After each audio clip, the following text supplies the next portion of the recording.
Gerwyn Price, a 3-0 whitewash win in the round one here. You must be delighted with that.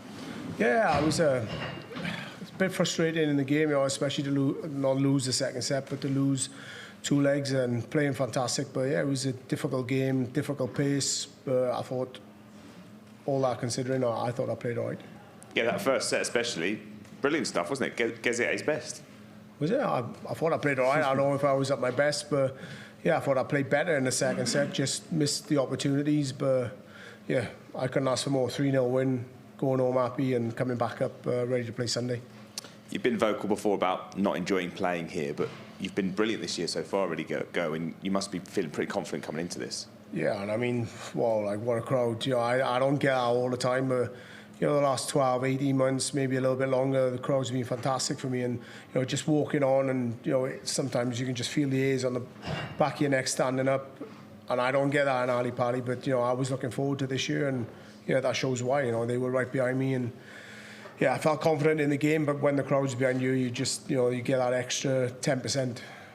Wesley plays you out in round 2. He can be a tricky customer. How do you see that game coming? Yeah, everybody can, but I'll say I'm like a broken record. I just concentrate on my own game, same as I did today. It was difficult.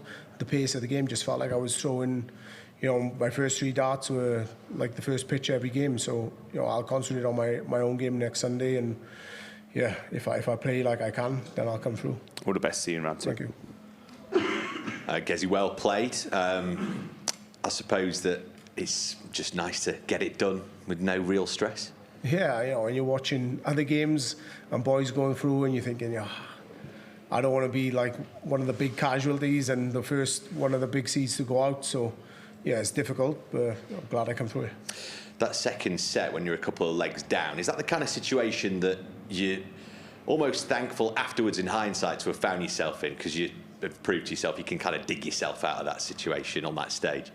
No, I'd rather just hit my doubles and win the straight sets, 3-0, 3-0, 3-0, which I probably should have done. But I knew I was outplaying him. I knew I was outscoring him, and I knew that I'd have more opportunities at doubles. I just needed to take my chances. And yeah, even though 2-0 down in that second set, I believed I was still going to win, and I did. And yeah, it just set me up then for the next set. I'm always intrigued. What does the next few days look like before you switch back on again for round 2? So what's the day today? Tuesday, yeah. So I'm back home straight away after this. Head home. Yeah, bit of work back home on the annex, and yeah, getting the tools and back in the hand, and I'll have a practice as well. Along the way.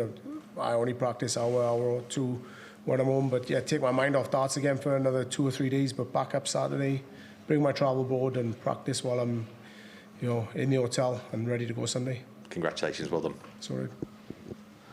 Gezi, congratulations. You touched on the pace there. Obviously, we could see you stood behind him all the time. You were like a caged animal, just wanted to get on with it. How hard are those games for you to get through because of the pace? Because we don't like to get on with it. Yeah, it is difficult, but I've been in those situations before. The likes of Mensah Suljovic and Justin Pipe back in the day, Mickey Mansell now. So yeah, I've been through the ringer with them all, and you just have to try and cope with it and reset every time. But it is difficult, but you just have to get on with it. We saw you go to Dubai in the build-up to this. Was that like a nice getaway just to reset and recharge and fully focus on the World Championship? Yeah, it was probably just a mindset sort of thing. So I'd rather be in the sun and having a practice than sat at home and it's raining like mad outside. Whether it's England or Wales, it's just raining all the time. So, just to be sat in the sun and in a positive frame of mind, I think that definitely helps. All year you've been telling us that a big one is close. It's been a good season. However, come January the 3rd, could it be a great season? Do you feel that the form is good enough to go and win this right now? I am winning. No, honestly, I'm not losing. Nobody's beating me this year. Gerwyn, congratulations on the win. You're talking there how you feel you're going to win it. A lot of people had you as your potential winner before the tournament started, and there were a lot of them saying potential clash with Littler in the quarterfinals, the winner goes on to win it. Do you like that kind of conversation before the tournament begins? To be honest, I don't mind, as I know. I delete my social media before big tournaments and just get my own little bubble. I believe in my own talent and my own ability, but if people are saying that, then fair play to them. But yeah, I just believe I'm going to win this tournament, and I don't care what the obstacles are in front of me. I know it's going to be tough. It's going to be very tough, whoever I play, but I'm definitely coming through every game. You spoke a lot about the crowd and how you really like having them behind you, how it gets you going. Is the desire there to perform for them even more when they're behind you? Yeah, 100%. You want to repay. You want, if I'm out there at 180, I want to, repay them at a 9 data. Plus, I probably get a little bonus as well, which is nice. But yeah, you want to repay them, and it's always difficult when the crowd are against you. But when they're with you, you want to give them as much as you can. You mentioned the £1 million prize money on the stage and how it wouldn't change your life. But I don't think you said what you would actually do with it. What kind of thing would you do with that kind of money? I wouldn't do anything with it. It just goes into the business account. If you all got business accounts, which you probably have, you can only draw a certain amount out a year, or unless you're buying properties, which I do. So yeah, I could probably buy a nice place in Dubai or somewhere, but I wouldn't. It would just sit there. It wouldn't change my life. I'd just move on to the next tournament. But it's just winning that big trophy, getting 2-time world champion with the crowd, with my family. That's the main priority. Best luck for the rest. Well done, Gerwyn, on that win. You spoke about the crowd, and we heard them chant your name around there. After everything over the past 12, 18 months, do you enter tournaments now expecting the crowd to be on your side? Because it seems to be happening more and more frequently, where I think people are realising that actually the game needs you. No, I don't expect it, but I don't feel as surprised now when it happens, because it seems to happen a lot more often than what it did in the past. But yeah, I haven't played anyone English yet, but see how it goes. If I do get to the quarter-final and Luke gets there as well, then yeah, see how it goes then. But yeah, fingers crossed they'll just be mutual and it'll be a great game.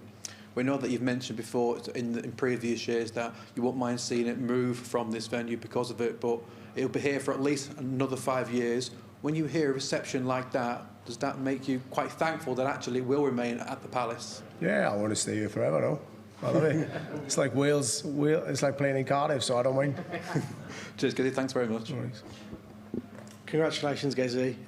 With Adam Gavlas as your opponent today, was it a bit of an unknown quantity of what to expect? Because obviously he's not been seen in mainstream darts for a while, so you don't really know which Adam Gavlas is going to turn up. Yeah, exactly. Sometimes it's easier playing someone you know and what to expect, but it's even in the practice room. When we went down before we went on stage, he literally didn't give nothing away. He just kept throwing at a bullseye every time, and I'm like, all right, is he trying to get my head? I don't know. But he didn't throw it at treble 20 once, but yeah, I'm glad on stage he didn't hit many of them either. And how do you assess your 2025 overall in comparison to the last couple of years? Oh my God. Yeah, I've practically got a free year next year on ranking points. I think all year I'm probably defending 150,000 ranking points. So yes, this year's definitely way better than it was last year. But it's a lot of positives going from this year and giving me a bit of confidence going next year. So yeah, if I can get back into the top 4 after this tournament, if I win it, possibly up to number 2 maybe, and then free year next year, I'll chase that number 1 spot down. And you mentioned winning it in 2021, and you mentioned winning it this year with a crowd. Is that what drives you on in this tournament? Because, winning it is the pinnacle of your sport, but to win it in front of a crowd would be so much more meaningful to you as well, wouldn't it? Yeah, well, plus it's £1 million.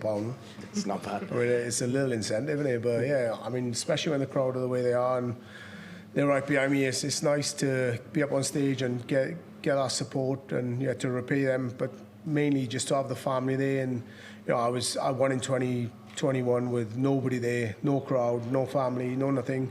So yeah, it just feels a little bit fake in a way. I want to do it again and prove to myself that I can do it with the crowd and with the pressures and the added pressure of the crowd and the atmosphere. So yeah, it'll be a little bit better. Well done.